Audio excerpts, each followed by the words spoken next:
Vamos llegando a las 9 de la mañana, es momento de nuestra primera entrevista. Vamos a conversar con Jaime Saavedra, presidente del INISA, que tuvo un comienzo de gestión un tanto movido, pero que tiene ahora, se afianzó en su lugar y viene con algunas propuestas innovadoras las que vamos a estar conversando. Por ejemplo, una reestructura interna para el INISA y un programa para que empresas privadas ingresen a estos centros de reclusión de adolescentes y les den trabajo remunerado. Estos son algunos de los desafíos que tiene por delante Jaime Saavedra. ¿Cómo le va? Bienvenido. Bueno, muchas gracias por la invitación. Un gusto de estar acá. Un gusto recibirlo. Afianzado en su rol ahora, después de todo lo que sucedió con el anterior director con el que compartía trabajo. Sí, fueron meses de mucho trabajo ininterrumpido. Una pequeña tormentita, pero que ya se disipó y... Bueno, tormentita, pero que lo llevaron a usted a presentar la renuncia. Otra que tormentita. A ver, ¿cómo decirlo? ¿Era incompatible? No quiero entrar en detalles porque son aburridores y me parece que va a ser más útil que yo converse de las cantidades de cosas esperanzadoras que ya están ocurriendo y que van a seguir ocurriendo. Pero un poco de viejo y un poco por modalidad personal, entiendo que hay en la vida de las personas y en la vida de las instituciones, a veces conviene con serenidad, con prudencia y con don de gente resolver algunas incompatibilidades o algunos problemitas al inicio que sostenerlos innecesariamente en el tiempo. Entonces, yo estaba muy tranquilo y con respeto siempre las decisiones políticas, y si la política entendía que yo tenía que irme para mi casa, yo me iba para mi casa tranquilamente. Era incompatible entonces trabajar con ese otro director. Había diferencias programáticas y de talante de la conducción. Entonces, es esto que intentaba contarles. Es preferible resolver estas cosas al inicio y tener tranquilidad en lo que resta del periodo, que sostener un conflicto durante todo el periodo innecesariamente. Y además yo creo que muy sabiamente la Presidencia de la República resolvió esto, porque fíjense que está pasando una cosa inédita en el Uruguay, gracias a la decisión del presidente Orsi, que es que el oficialismo resigna a la mayoría en el INISA. Es decir, estoy yo por el oficialismo y después 2 integrantes de la coalición republicana. Vamos a contarle a la gente que quedó en ese lugar Daniel Radillo, integrante del Partido Independiente. Exactamente. ¿Qué cree que aporta alguien de la oposición en ese lugar? Bueno, esta situación de que en el INISA hay mayoría de la oposición, digamos, me parece que representa una gran novedad para el sistema político y que hay que mirarlo con atención y que puede ser muy saludable. Puede ser muy saludable para todo. Puede ser una gran lección si las cosas ocurren bien como yo entiendo que van a ocurrir. Y me siento muy gratificado de estar yo en esta posición de presidente en minoría en el directorio del INISA. Porque me parece que estas cuestiones como como las que tiene en sus manos el INISA requieren de grandes consensos nacionales, de grandes acuerdos, de trabajar con bonomía, con sencillez, con humildad, sabiendo que nadie tiene la respuesta en la mano en situaciones que son muy complejas y que están siempre al borde de las cuestiones humanas más extremas, digamos. Entonces, en fin, yo estoy muy ilusionado, muy contento y creo que este pequeño zarandeo, digamos, nos va a hacer bien a todos. Siempre estamos hablando, esto yo lo aclaro porque para mí es muy importante, nada personal con Eugenio, eran diferencias programáticas y de talante. No son cuestiones personales, son cuestiones políticas, ¿no? Para cerrar el capítulo, ¿le sorprendió que finalmente terminara con funciones en Presidencia de la República? No, para nada. para nada. Yo no voy a ser un opinólogo de las decisiones de presidencia, para nada. Siempre hay buenas razones. Yo soy muy agradecido, quiero decirle con toda claridad, muy agradecido de la clase política que tenemos. Y cuando, es decir, la democracia de la que nosotros disfrutamos y que tiene una distancia sideral respecto de cualquier otra de las democracias que tenemos en la región, es gracias a la clase política que tenemos. Y si no pregunto por qué cuando me convocan, tampoco tengo que preguntar por qué cuando me sacan, si es que algún día me sacan, o preguntar por qué cuando designan a otra persona a otra función. Y además yo no soy quien, doy por bueno que debe haber buenas razones. Bien, pasado esto, hay muchos desafíos en el INISA, como decía usted viene con muchas ideas, también una experiencia de trabajo, sobre todo con adultos y con liberados, sobre todo aquí en el Uruguay, también en la Argentina, pero en algunas entrevistas que ha dado en los últimos días ha comentado que la reforma madre es la creación de la carrera funcional en el INISA para terminar con el reino de la discrecionalidad, así lo ha dicho usted. ¿De qué se trata esta reforma? Ayer empezó a funcionar una comisión que está integrada por representantes de la presidencia, de los otros 2 directores, por el gerente general del INISA y por el sindicato, para definir con claridad cuál es la estructura que el INISA va a tener. Para que la gente entienda, si yo hubiera querido, el 1 de abril, cuando asumí en el INISA, hubiera definido 686 cargos, encargaturas. Yo hubiera dicho tal para tal lado, tal para tal lado, tal para tal otro, y salen estos. Y eso, así no hay ninguna organización que funcione. Y es, digamos, es un modo de descuidado de administrar los fondos públicos, porque nosotros administramos fondos públicos, la platita que sale de los impuestos que pagan ustedes, que pago yo. Entonces, esos impuestos no pueden estar sujetos a la buena voluntad o al capricho o al buen entender del gestor de turno. ¿Eso pasó hasta ahora?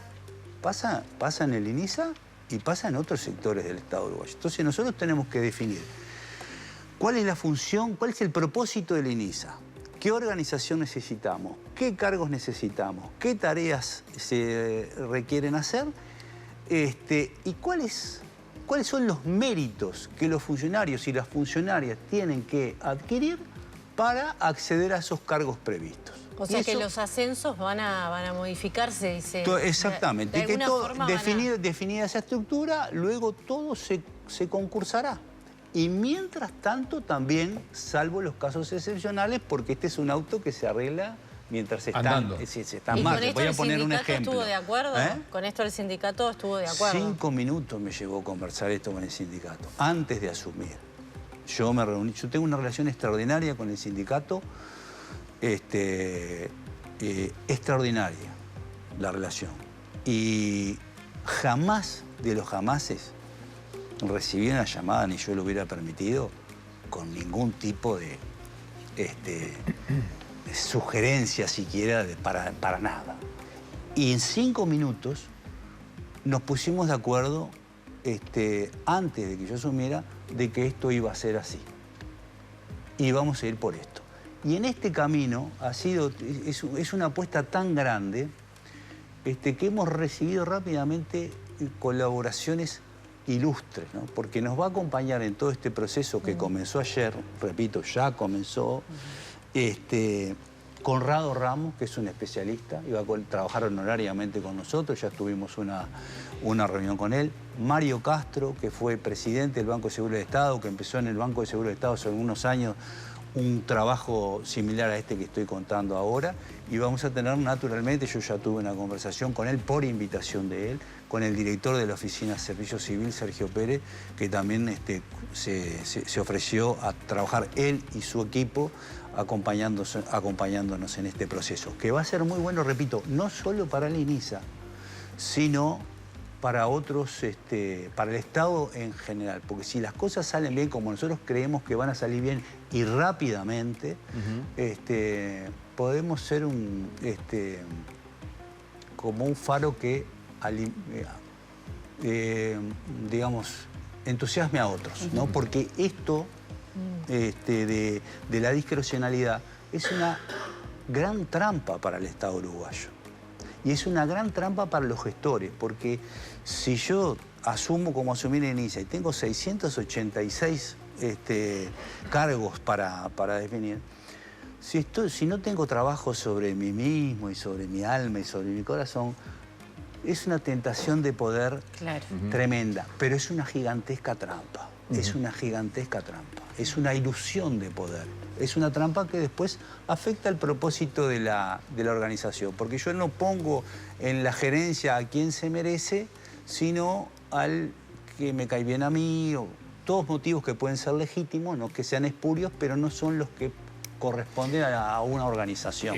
Saavedra, cuando a usted lo designan y antes que usted asumiera el cargo, recuerdo conversar con usted acá mismo, usted decía, en cuanto a plata no estamos tan mal, el presupuesto no está tan mal, es más, tengo hasta recortes para hacer. Finalmente, ¿cómo terminó sucediendo el presupuesto para usted? Y si efectivamente, le pregunto, ¿pudo hacer esos recortes? Sí, nosotros no, yo lo dije, y lo reiteré, es gracioso, después les hago una pequeña anécdota que es muy graciosa. Nosotros, el INISA tiene plata, nosotros no tenemos plata, nosotros no precisamos funcionarios y nosotros tuvimos una transición excelente. Todas las autoridades anteriores nos brindaron toda la información oportuna, con mucha calidez, con mucha disposición, de maravillas. Y efectivamente nosotros hicimos uno de los déficits que nosotros tenemos es un déficit que nosotros procuramos atender en esta, y es otra de las grandes batallas que tenemos, es el estado inadmisible de la infraestructura del INISA.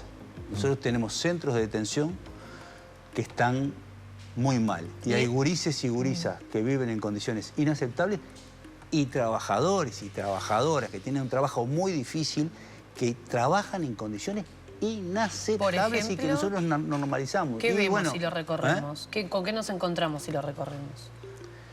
Y nos encontramos con lugares que cuando llueve se inunda, fríos, mal presentados, muy descuidados. Hay momentos en el batallón de la calle Beloni, que es uno de los centros de detención, que si llovía mucho había compañeros y compañeras nuestras que hacen trabajo muy complicado, trabajando con el agua en los tobillos.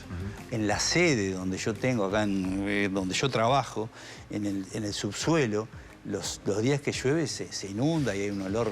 Entonces, estas cosas no pueden ser. Entonces, ¿y tiene plata para arreglarlo? Entonces nosotros teníamos una plata que no se había ejecutado, que estaba en el Ministerio de Transporte y Obras Públicas. ¿No se había ejecutado? No se había ejecutado. ¿Un tema de gestión? Sí, hay una forma de funcionar que hemos tenido, si yo no responsabilizo a las personas, miro para adelante. Es decir, hay una forma en la que nos hemos juntado los uruguayos para resolver estos problemas que no ha sido efectiva y nosotros tenemos que revisarla, ¿no? Entonces, no hemos logrado que la plata de la que disponemos se refleje de modo positivo en las condiciones de trabajo de los trabajadores y las trabajadoras y en el... ¿Y ahora cómo lo va a hacer? Y en el bienestar de los chiquilines y chiquilinas bajo nuestra responsabilidad.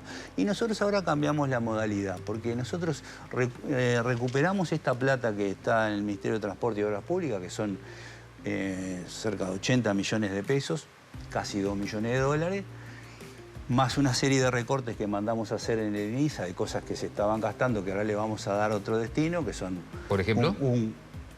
Bueno, ahora hay un sinfín de gastos, yo después se los paso, no me acuerdo, pero es el volumen total de las cosas que no vamos a gastar este año son 23 millones. Eso hace que yo tenga 100 millones de pesos que vamos a gastar ahora en empezar a dejar el INISA de punta en blanco. Sí, va a estar todo muy prolijo. ¿Pero había 20 millones de gastos superfluos, dice? No, digamos, no necesariamente superfluos. Quiero decir... Tenés prioridades. Si yo digamos, estoy acá y vos estás trabajando con el agua en la rodilla, y de repente no está el pomo de la puerta bien, yo digo, el pomo puede esperar un poco, pero vamos a resolver acá que arriba gente va a andar mejor si no trabajan con el agua en la rodilla. Entonces es reorientar. Entonces ahora en convenio con Dinali, con cuadrillas de la Dinali, donde está el Negro Parodi ahora de director general, en convenio con INACOP, haciendo trabajar también a los chiquilines y a las chiquilinas nuestras que quieran trabajar, vamos a empezar a arreglar todo metro cuadrado por metro cuadrado en INISA. Vamos a trabajar todos y después de que arreglemos vamos a cuidar. ¿Y a los internos que trabajen en estas reformas se les va a pagar? Bueno, hoy nosotros no estamos en condiciones legales, pero eso es una de las cosas que ha pasado en esta ley de presupuesto, en la que nosotros no pedimos plata, pedimos algunas habilitaciones jurídicas para que ocurran ciertas cosas. Una de las cosas que nosotros pedimos es que los centros de detención sean espacios, esto va a ser, si funciona bien, una novedad a nivel mundial, digamos, que los centros de detención, en este caso van a ser del INISA, sean espacios fiscales promovidos para que se instalen las empresas, que desarrollen sus negocios y que a cambio le den trabajo a los chiquilines y a las chiquilinas que necesiten trabajar, o si no alcanzan, si no están los perfiles, que le den trabajo a las familias de los chiquilines, y si no alcanzan eso, que le den trabajo a las familias de los funcionarios. ¿Hay empresas dispuestas? ¿Hizo el mapeo? Sí, claro, hay mucha gente dispuesta. Bueno, la gente de Economía, todo el Ministerio de Economía se alineó con esta propuesta, de modo, estoy infinitamente agradecido. ¿Y qué instalarían, por ejemplo, unidades de producción dentro de los hogares de INISA? No, nosotros, por ejemplo, en la Colonia Berro tenemos 246 hectáreas, entonces tenemos espacios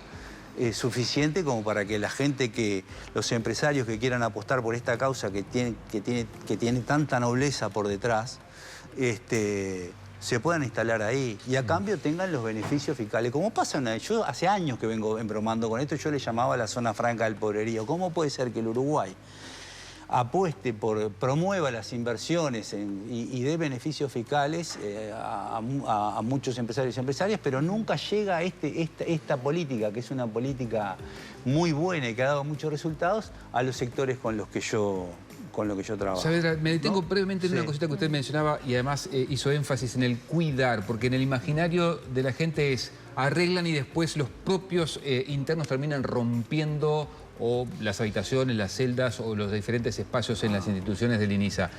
Usted dice cuidar, vamos a cuidar, pero ¿qué pasa si efectivamente eso no...? No, bueno, ese es el trabajo del educador, pero yo yo estoy hablando de cosas que yo ya viví, cosas que yo ya hice acá y en la región, en entornos mucho más complicados.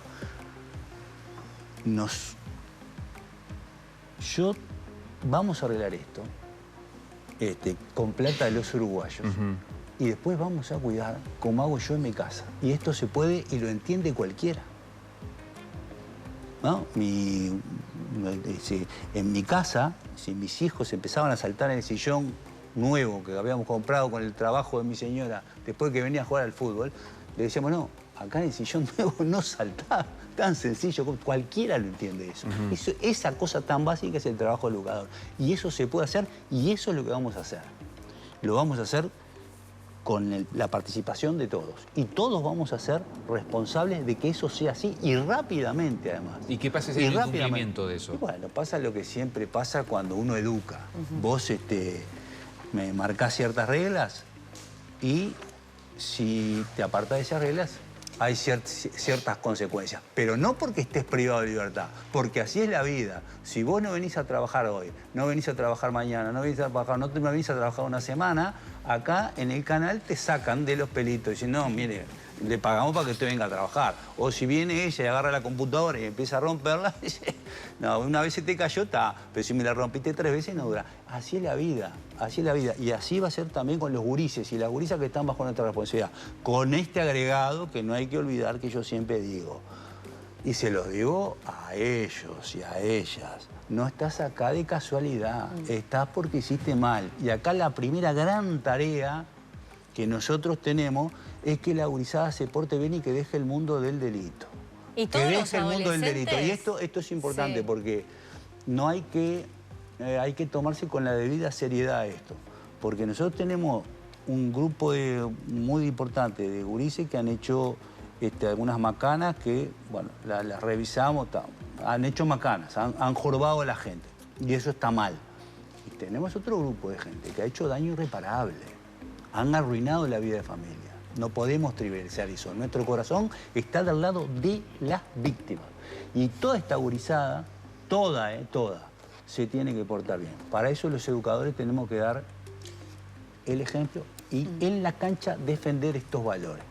Entonces, yo voy al batallón. Esto, conversaciones que yo tengo, que he tenido y que tengo todos los días en cualquier institución. Y también las tengo acá con los gurises y las gurisas.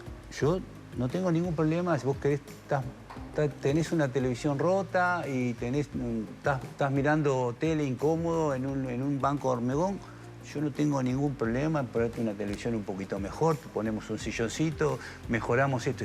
Después me lo cuidás.